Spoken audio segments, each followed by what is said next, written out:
Welcome to Talk Travel with Heather Tate, North Mississippi's podcast for savvy travelers. Talk Travel with Heather Tate is a weekly podcast that airs every Monday on the Shark 102.3 FM radio station based in Ripley, Mississippi, and is then released as a podcast. Travel advisor and travel enthusiast Heather Tate of Whimsical Destinations gives listeners expert travel tips curated through the years of personal and professional experience.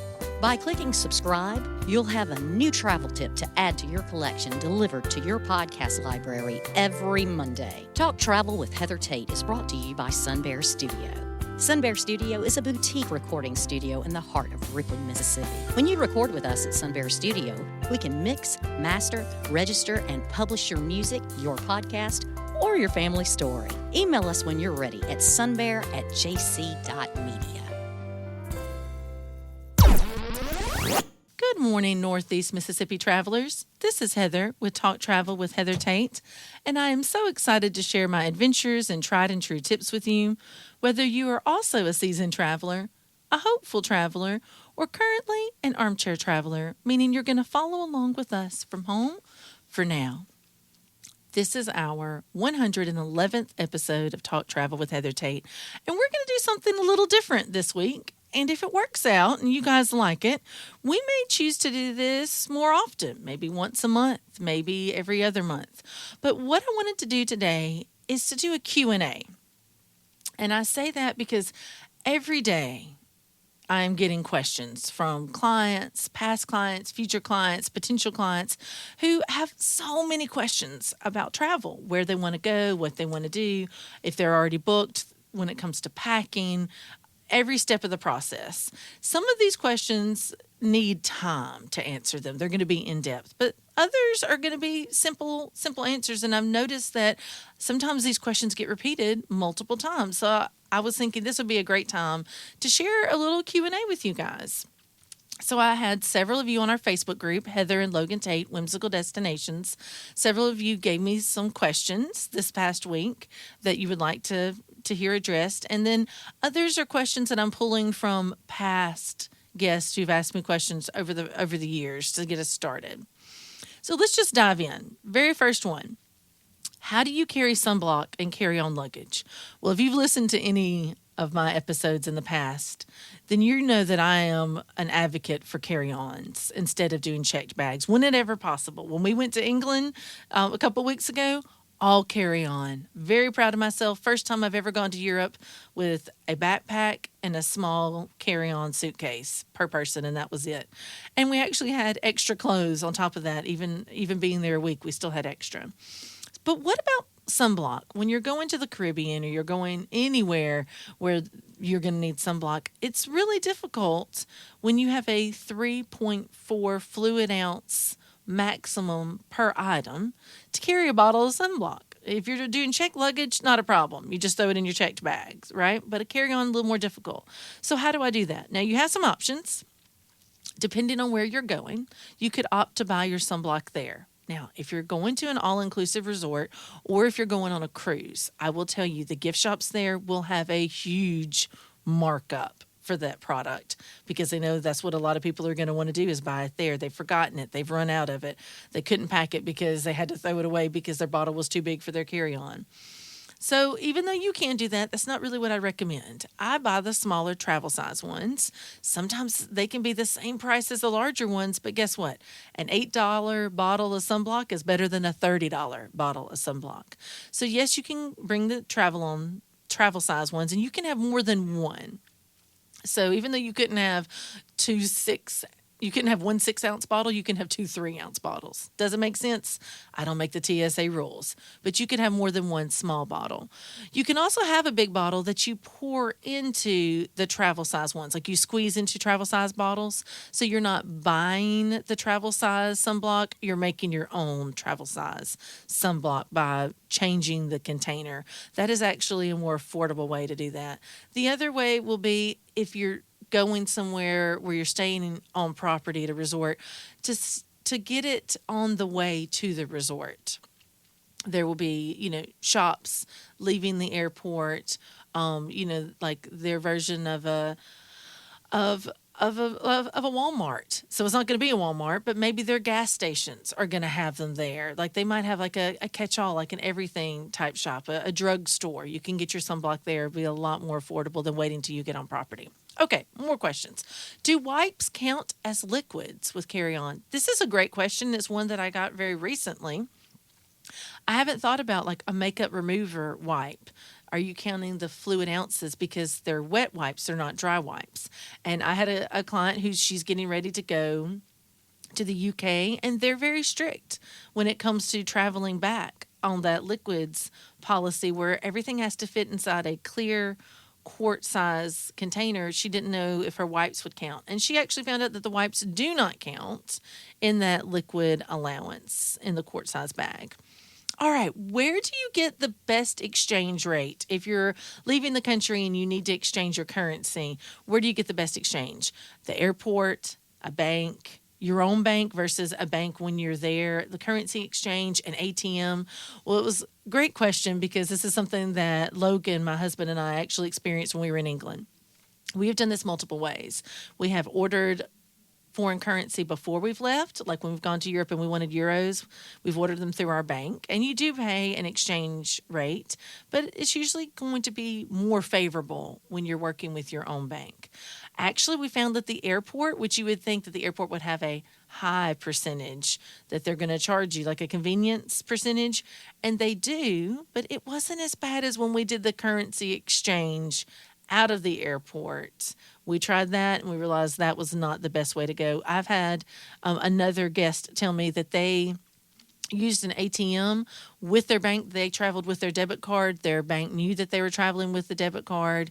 And so that was on record, and they got the best exchange rate that way. So my suggestion is look into the options before you go. Sometimes you don't even need to exchange. If you're going to the Caribbean, most of the islands in the Caribbean are going to accept U.S. dollars, and you never need to change them anyways. All right, another question I get quite often. Which Sandals resort is your favorite? I've been now to every Sandals and Beaches location, so I get this question a lot. I say normally two things. One, whichever resort I'm getting ready to go to or currently at, it becomes my favorite. But two, I think sometimes your first place that you go to is going to be your favorite because you're going to measure every other one to that. For me, my very first Sandals resort was Sandals Grand St. Lucian in the beautiful island of St. Lucia, and it still has a very special place in my heart, and I would say that I lean towards that one, but it depends on why I'm going, when I'm going, what I want to do when I'm there, and my favorite resort can change. I also tell my guests it really doesn't matter what my favorite one is, because what my favorite one is and what yours could be are two completely different things. So don't always rely on what someone says their favorite is. Instead, say, this is what I'm looking for. Which resort would best fit that, or which place would best fit that? All right, another one. Now, if you're a Disney and or a Universal fan, this question may not make sense to you. It may seem super easy, but here's the thing. We're not all experts in every area. Right? Like if you've gone somewhere year after year, some of these questions are going to be easy for you. But if you're going for your very first time to an Orlando Universal Park or Disney Park, then this might be something you don't know. Which Disney park can you find Harry Potter World? Now, if I was only asked this question once, I might not have mentioned it, but I am asked this question on the regular. Like where can I find Harry Potter World in Disney? The short answer is you can't. There's not a Harry Potter World in a Disney theme park because Harry Potter is only at Universal. So I have had past guests tell me like they couldn't find the Harry Potter part of Disney, and I have to remind them they're not going to. Or I have clients that they want to experience Harry Potter, but they're only going to Disney. We have to have a conversation about how they'll need to add on some Universal days in order to do that. Next question. What is the best month to go to the Caribbean? I get asked this question weekly. I kid you not. What is the best month to go to the Caribbean? Or fill in the blank. What is the best month to go to wherever? I have another follow-up question for this one. And I will say it depends on what you mean by best. That's what you have to first define. Do you mean best by best weather? Best by least amount of crowds? Best by pricing? Because those are not always going to be the same. In fact, those are going to be opposites.